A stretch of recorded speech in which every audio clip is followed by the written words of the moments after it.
Guys, this is my PC. Let me take off the side panel here. And here it is right here in all its glory. It's not the fastest gaming PC in the world, although I do plan on getting another gaming PC in the future. I'll tell you about it in a separate video, but here's my rig. In the front here, you have a card reader. I may use it for to use SD cards and whatnot, or maybe memory sticks or micro SD. I'm not really going to use a CF card, because who the hell uses a CF card unless you're like a freaking film major or something. It has a USB 2.0 port, nothing special. An optical drive, a Blu-ray disc drive, because I wanted to play some Blu-rays on it, but I need to get some Blu-ray playback software, because Windows 8 or Windows 10 does not have Blu-ray software. See, you got a little Elgato gaming sticker, 2 USB 3s. This is, of course, here Spec 02. It's a decent case. Not so much cable management options, but oh well. CPU cooler. This is the famous Hyper 212 Evo. This is probably one of the most popular air coolers you can buy. I mean, it's decent stuff. All that. I have an AMD FX 8370. Kind of wish I got the 8350 instead, because there's not really much difference between those CPUs, except their turbo boost is slightly higher. But anyway, hindsight being 2020, I have it now I have this thing overclocked to 4.6 gigahertz. Took me a while to overclock it, but you know, it runs great. It's decently fast, but I wouldn't due to the age of the CPU, I'd probably get like a 4790K or something if you can afford it, or maybe get the new Skylake stuff, which hint for my next rig. Anyway, 8 gigabytes of Kingston HyperX RAM. Nothing special. There's my cable management. My cable management's pretty whack. In the back here, it's a PNY 480 gigabyte SSD.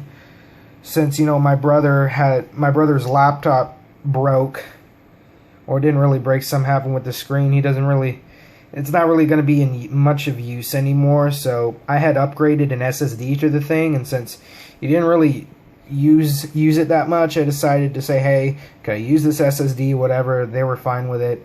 Pain in the ass to get out of the laptop, but finally, a PNY 480 gigabyte SSD.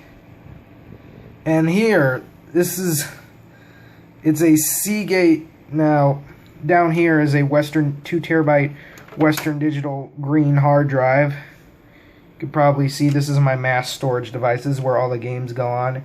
And right here is a 5400 RPM 2.5 inch Seagate drive. Which, funny story, my uncle, who works with a lot of storage locker stuff, I think he found an old broken Dell laptop. So I decided to take that Dell laptop apart, and there was a 500 gigabyte hard drive in there. And I'm thinking, that's a decent capacity. I could store videos on here and music and whatnot, so this is where I use to store my videos and music. And here's another hard drive right here. I don't know what to do with this thing. It's a Hitachi 160 gigabyte. I might get a 2.5 inch to 3.5 inch adapter and put this in there, but I think I got plenty of storage to work with. Anyway, the motherboard. This is a Asus Sabertooth 990 FX motherboard. As you can see, there's the 8 gigs of RAM again. Won't be probably gonna get 16. Anyway, Asus 990 FX motherboard. Now, if you're using an AM3 Plus system, I highly recommend you get this motherboard. This is the best AM3 Plus motherboard you can get. It's got plenty of rear I/O features, 4 USB 3s, 2 eSATA ports, and I think 8 USB 2s. It's got one legacy PS2 connector, which most mouse and keyboard nowadays are USB. It's got optical audio for surround sound. It's got lots of rear I/O features. I also have a Wi-Fi card in there. It is a TPD-Link Wi-Fi card, PCIe, nothing special. And for the power supply, the Corsair 750M semi-modular power supply.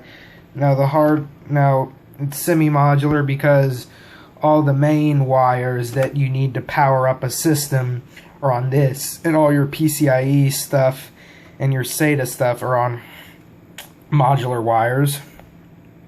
Now the video card.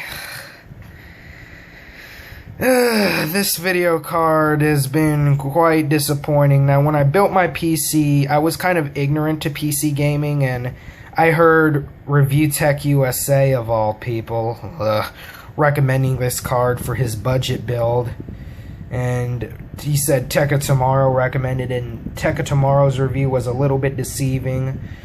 But again, I was rather ignorant to PC gaming. This card will not max out games at 1080p, especially with its lousy 2 gig frame buffer. I do realize there's a 4 gig version of this card now, but still, if you're going to buy this card at all, do not, I repeat, do not get the 2 gigabyte version, okay? Get the 4 gigabyte version if you're going to get a 960. You won't be disappointed. Yeah, no, I'm probably not supposed to be touching that anyway. Kind of wish it had a backplate, too. Ugh. Anyway, what do you expect? And yeah, that's pretty much it. Oh, this adapter so I can use a 360 controller on my PC. Nothing special.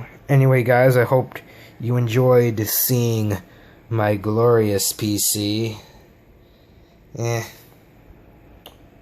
my next video, I'm going to talk about the PC I'll be building in the future. Stay tuned.